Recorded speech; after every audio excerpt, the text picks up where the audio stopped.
Hello everyone. सो आज के इस वीडियो में हम CSIR नेट के क्वेश्चंस को कंटिन्यू कर रहे हैं। सो फर्स्ट क्वेश्चन आज की इस वीडियो में हमने लिया है, वेक्टर स्पेस है हमारे पास, मैट्रिक्स है उसमें 4x4 की, एंड W जो है वो सब स्पेस है और उसको हमने इस तरीके से डिफ़ाइन किया हुआ है that summation of AIJ is equals to 0, जहाँ पर I प्लस J का जो सम बनेगा, जिनका भी सम जो है वो सेम बनता है, K बनता है, वो उनका सबमिशन करना है and that will be equals to 0। अभी मैं आप लोगों को बताऊंगी कि किस तरीके से हम करेंगे। जहाँ पर जो k की वैल्यू है वो एक बार हमें 1 2 3 4 5 एंड टिल 9 तक लेकर चलनी है। एंड देन हमसे पूछा गया है कि डायमेंशन क्या होगा w का। ओके तो क्वेश्चन समझते हैं। अब यहाँ पर AIJ देखो, यहाँ पर A11 हमने लिया, 1 I की वैल्यू भी क्या है 1 एंड J की वैल्यू क्या है 1। सो 1 + 1 क्या हो गया 2 हो गया। तो पहली जो हमारे पास इक्वेशन बनी A11 is equals to 0। Second पे आ जाते हैं। अब इस तरीके से लेंगे तभी सेम जो है सम बनेगा, इसमें तो सिर्फ एक ही था। अब हम यूँ सम ले रहे हैं, देखो 2 + 1 इज़ 3, देन अगेन 1 + 2 इज़ 3। तो सम देखो I प्लस J का जो है दोनों का सेम बन रहा है, दैट इज़ K। एक बार तो हम ले चुके हैं 2 1 + 2, ठीक है, यहाँ पर 1 हटा दीजिए, 1 का तो बनेगा ही नहीं। सो अभी क्या सम बना, अब 3 बना। So A21 + A12 is equals to 0। अब इनका सम हम करेंगे, this will be 2। Okay so 3 + 1 4, 2 + 2 4, 1 + 3 again 4। तो नेक्स्ट इक्वेशन क्या बन गई, इनका क्या करना है, जिनका भी सम I प्लस J है, I प्लस J जो है वो सेम आ रहा है, उनका सबमिशन करके इज इक्वल्स टू 0 कर देना है। यही इसी तरीके से हमारा जो W सब स्पेस है वो कंस्ट्रक्ट किया गया है। So 3 1 + 2 2 + A1 3 is equals to 0। Next देखते हैं। अब ये इस तरीके से ऐसे बन रहा है, 4 + 1 5, 3 + 2 5, 2 + 3 5 एंड 1 + 4 5। तो सम कर देंगे इन सब का sum, sum and sum is equals to 0। Then इसका, देन इसका और देन इसका टिल 8। ठीक है, तो आई होप ये समझ में आ गया होगा आप लोगों को कि W को हमने किस तरीके से कंस्ट्रक्ट किया है। नाउ अब हमें फाइंड करना है कि इस सब स्पेस का डायमेंशन क्या होगा। ठीक है, सो 7 8 9 10 4 ऑप्शंस हमें गिवन है और डायमेंशन पता करने का तरीका है, ये आप इन जनरल याद रखिए, ज़रूरी नहीं है क्वेश्चन इसी टाइप से आए। जो यहाँ पर सब स्पेस है वो किसी और तरीके से भी डिफ़ाइन हो सकता है। तो आपको सबसे पहले तो यही समझना पड़ेगा कि किस तरीके से सब स्पेस को कंस्ट्रक्ट किया गया है। देन अगर आपको सब स्पेस का डायमेंशन फाइंड करना है तो आप इस तरीके से फाइंड कर सकते हैं, the dimension of subspace is equals to dimension of the vector space जो भी आपको गिवन है एंड -k।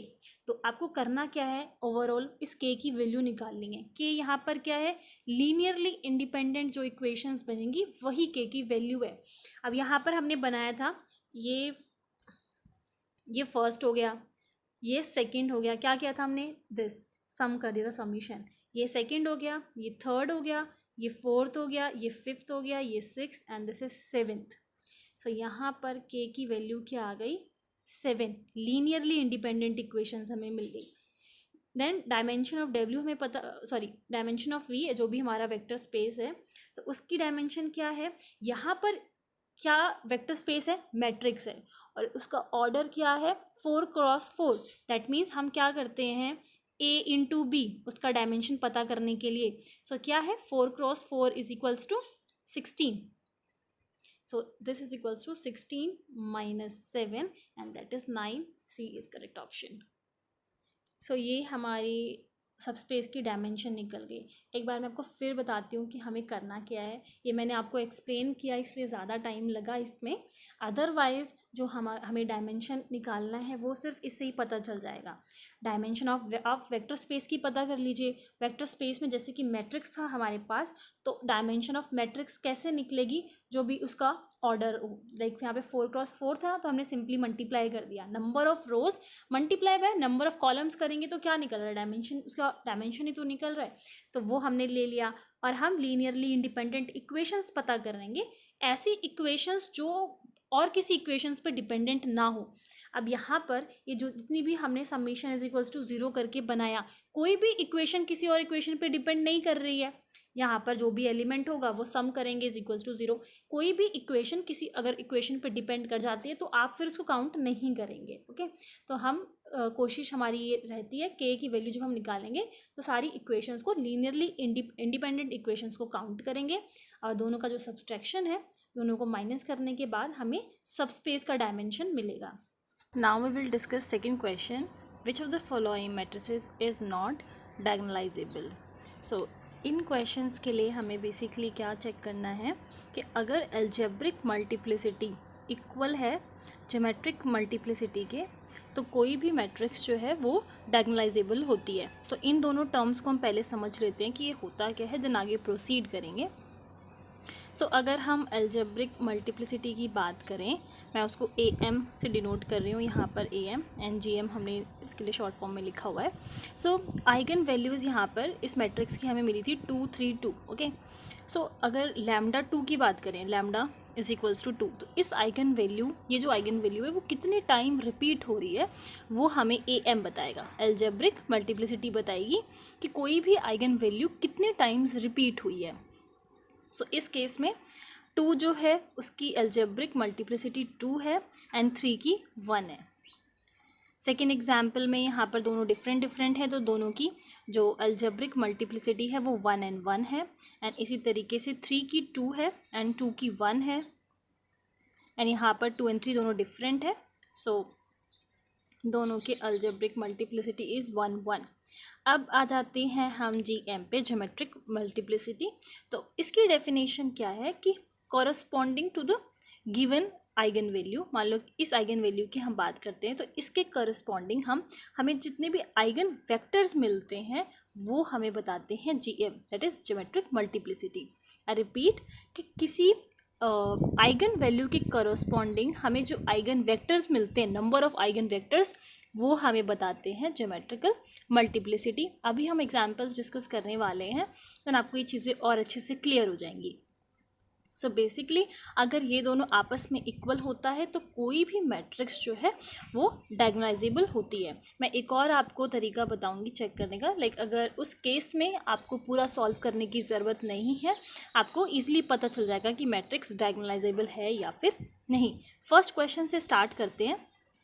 सो ये मैट्रिक्स हमें गिवन है और क्योंकि ये अपर ट्रायंगुलर मैट्रिक्स है सो आइगन वैल्यूज़ हमें बहुत ही ईजिली पता चल जाएंगी। तो क्या होंगी आइगन वैल्यूज़? जो डायगोनल पे एलिमेंट्स होते हैं। ओके, तो चाहे अपर ट्रायंगुलर मैट्रिक्स हो या फिर लोअर ट्रायंगुलर मैट्रिक्स हो, हमें डायगोनल एलिमेंट्स से उनकी आइगन वैल्यूज़ के बारे में पता चल जाता है। सो यहाँ पर क्या हो जाएंगे 2 3 and 2, तो ये आइगन वैल्यूज़ आ गई। अब हम for lambda is equals to 3, algebraic multiplicity that will be 1, क्यों? क्योंकि एक ही बार आया है। And geometric multiplicity will also 1, क्यों? क्योंकि ये आपको याद रखना है। क्या होता है कि जो ज्योमेट्रिक मल्टीप्लिसिटी होता है that is always less than is equals to algebraic multiplicity. Okay, so 1 के केस में हमेशा GM भी 1 ही होगा। इफ़ ये 1 है तो GM भी 1 होगा। उससे नीचे 1, उससे नीचे और क्या 0 तो हो नहीं सकता, एटलीस्ट एक आइगन वेक्टर तो हमें मिलेगा। तो हमेशा ये केस होगा। तो आपको AM अगर 1 है तो सॉल्व करने की ज़रूरत नहीं है, डायरेक्टली आप ज्योमेट्रिकल मल्टीप्लिसिटी 1 लिख सकते हैं। ओके, सो आप इस आइगन वैल्यू के लिए देख रहे हैं AM is equals to GM हो गया है, बट हम फॉर लैम्डा की जो 2 वैल्यू है उसके लिए भी चेक करेंगे कि उसके करस्पॉन्डिंग हमें कितने आइगन वेक्टर्स मिलते हैं। अगर हमें लाइक यहाँ पर इसकी अलजेब्रिक मल्टीप्लिसिटी 2 है क्योंकि ये 2 टाइम्स रिपीट हुआ है, तो अगर हमें GM भी 2 मिल जाता है देन ये जो मैट्रिक्स है वो डायगोनलाइजेबल हो जाएगी। ठीक है, मतलब जितनी भी आइगन वैल्यूज़ हमें मिल रही हैं उसके लिए हमें चेक करना पड़ता है।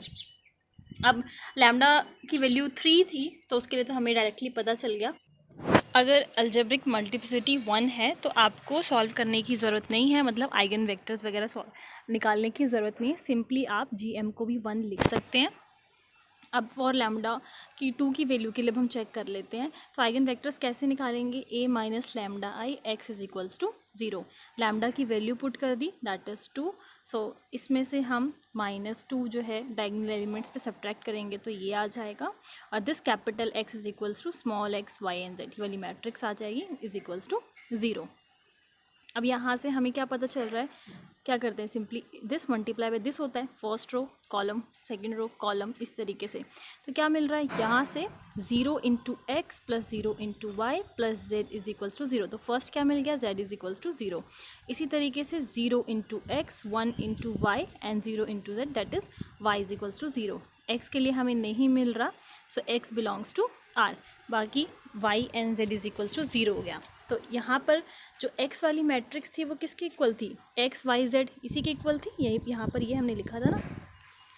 सो हम क्या कर रहे हैं, वैल्यूज़ को सब्स्टिट्यूट कर देते हैं। एक्स हमें नहीं मिला था तो as it is, Y and Z की वैल्यू 0 लिख दी, एक्स को हमने बाहर निकाल दिया तो ये क्या हो जाएगा 1 0 0 हो जाएगा।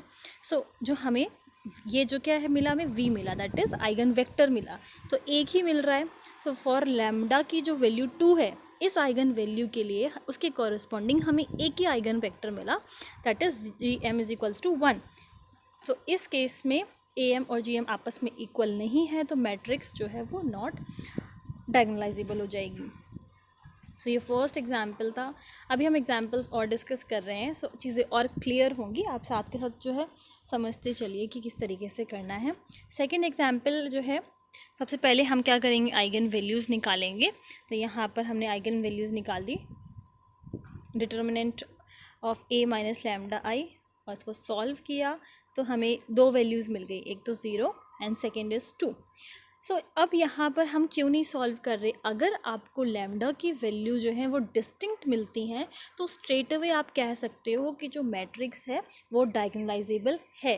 ओके, अगर मान लो जैसे कि फर्स्ट केस में हमें इस तरीके से मिलता है तो हमें चेक करना होगा, बट अगर आइगन वैल्यूज़ डिस्टिंक्ट मिल रही हैं तो आपको सॉल्व करने की ज़रूरत नहीं है, हम स्ट्रेट अवे कह सकते हैं। आई होप ये चीज़ क्लियर है और ये आपको बहुत हेल्प करेगी, क्योंकि इससे हमारा काफ़ी ज़्यादा टाइम जो है वो बच जाता है, सॉल्व करने की आगे ज़रूरत नहीं पड़ती।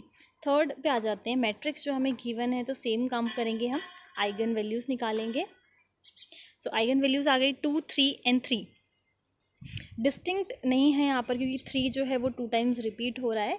सो अगर for lambda is equals to 2 की बात करें तो ए एम 1, तो जी एम भी क्या होगा 1 होगा, उसको सॉल्व करने की ज़रूरत नहीं है। But for lambda is equals to 3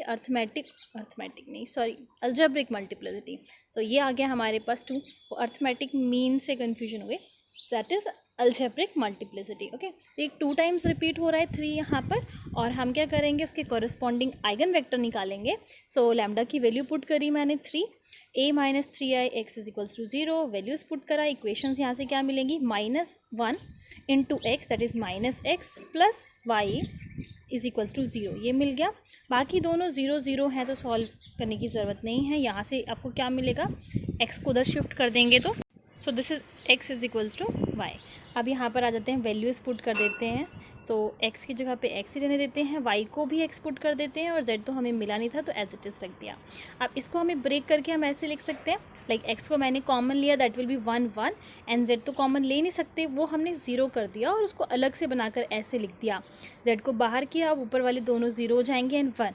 जब आप इनको ऐड करोगे तो वापस से आपको यही वाली जो मैट्रिक्स मिल जाएगी, मतलब आप उसको अलग अलग करके लिख सकते हो।